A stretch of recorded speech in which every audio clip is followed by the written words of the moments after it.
Hi hello friends, welcome back to media talks. நான் உங்கள் மௌனிகா. இது எதிர்பார்க்கவே இல்லை, பசுபதியும் வெனிலாவும் அந்த ஒரு லொக்கேஷனுக்கு வருவாங்க அப்படின்னு சொல்லிட்டு. ஸோ இன்றைக்கி செம மாசாக தான் இருந்துச்சு. ஸோ காவேரியோட டைலாக்ஸ் எல்லாமே ரொம்ப ரொம்ப நல்லா இருந்துச்சு. பட் இருந்தாலும் கொஞ்சம் ட்ராக் பண்ணி கொண்டு போயிட்டுருக்காங்க. அதுதான் கொஞ்சம் வருத்தமாக இருக்குது. ஏன்னா நம்ம ப்ரொமோவே வந்து பார்த்தீங்கன்னா டியூஸ்டேவே ரிலீஸ் பண்ணிட்டாங்க ப்ரொமோ, ஓகேங்களா? இதுதான் நடக்க போகுது அப்படின்னு சொல்லிட்டு நமக்கு தெரிஞ்சிருச்சு. பட் இருந்தாலும் நம்ம அன்றைக்கே சொல்லியிருந்தோம், கண்டிப்பாக இந்த ஒரு டே வந்து பார்த்தீங்கன்னா ஃபைனலாக வந்து ஃப்ரைடே தான் எனக்கு தெரிஞ்சு முடிப்பாங்க அப்படின்னு சொல்லிட்டு நம்ம காவேரி வந்து விஜய் ஹக் பண்ணுவாங்க இல்லையா, அந்த ஒரு சீன் எனக்கு தெரிஞ்சு ஃப்ரைடே தான் வரும்னு சொல்லி நம்மவே கெஸ் பண்ணியிருந்தோம். அதனால கொஞ்சம் நம்பிக்கை இருந்துச்சு முன்னாடியே கொண்டு வந்துடுவாங்க அப்படின்னு சொல்லிட்டு. பட் இருந்தாலும் வந்து பார்த்தீங்கன்னா நம்ம கெஸ் பண்ண மாதிரியே ஃப்ரைடே வரைக்கும் இழுத்துட்டு போயிட்டாங்க. கொஞ்சம் ட்ராகிங்காக தான் இந்த சீன்ஸ் வந்து போயிட்டுருக்கு. ஸோ பரபரப்பாகவும் இருக்குது, கொஞ்சம் ட்ராகிங், இன்னும் கொஞ்சம் ஃபாஸ்ட்டாக மூவ் பண்ணியிருக்கலாமோ.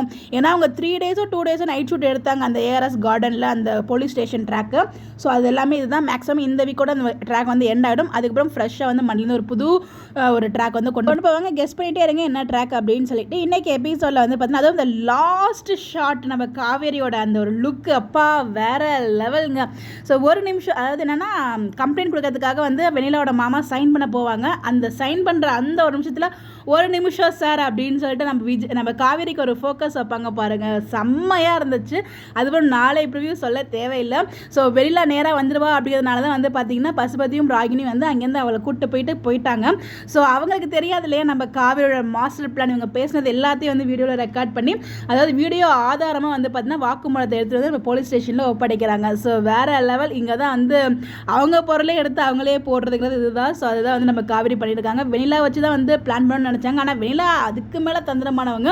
அதை பற்றி நம்ம தனியாக பேசுவோம். இவங்களை யூஸ் பண்ணல, அவங்க தான் இவங்களை யூஸ் பண்ணியிருக்காங்க அப்படிங்கிற மாதிரி தான் வந்து ட்ராக்மே மூவ் பண்ணியிருந்தாங்க. ஸோ நாளைக்கு வில்லன்கள் மூஞ்சியெல்லாம் பார்க்குறதுக்கு நான் ரொம்ப எகராக வெயிட் பண்ணிட்டு இருக்கேன். எனக்கு எபிசோட் ஃபுல்லாக இப்படி தான் போச்சு. என்ன ஒரு குட்டி வருத்தம், நம்ம விஜயை எபிசோடில் முழுசாகவே பார்க்க முடியல. இந்த வாரம் ஃபுல்லாகவே ஒரு குட்டி ஒரு கேமியோ ரோல் மாதிரி தான் நம்ம விஜய் வந்துட்டு போயிட்டு இருக்காரு. ஜஸ்ட் கொஞ்ச நேரம் தான், அதுதான் கொஞ்சம் வருத்தமாக இருக்குது. ஸோ மற்றபடி ட்ராக் இன்னும் கொஞ்சம் ஃபாஸ்ட்டாக மூவ் பண்ணி தான் இன்னும் நல்லா இருக்குமோ அப்படிங்கிற மாதிரி ஒரு ஃபீல் இருக்குது. ஸோ பார்ப்போம். யாரெல்லாம் இன்னைக்கு எபிசோட் பார்த்தீங்க, நீங்கள் எப்படி ஃபீல் பண்ணீங்க அப்படிங்கிறத மறக்காமல் கமெண்ட்டில் ஷேர் பண்ணுங்கள். இந்த மாதிரி அப்டேட் தெரிஞ்சுக்க நம்மளோட சேனலை ஃபாலோ பண்ணிக்கோங்க. Bye bye.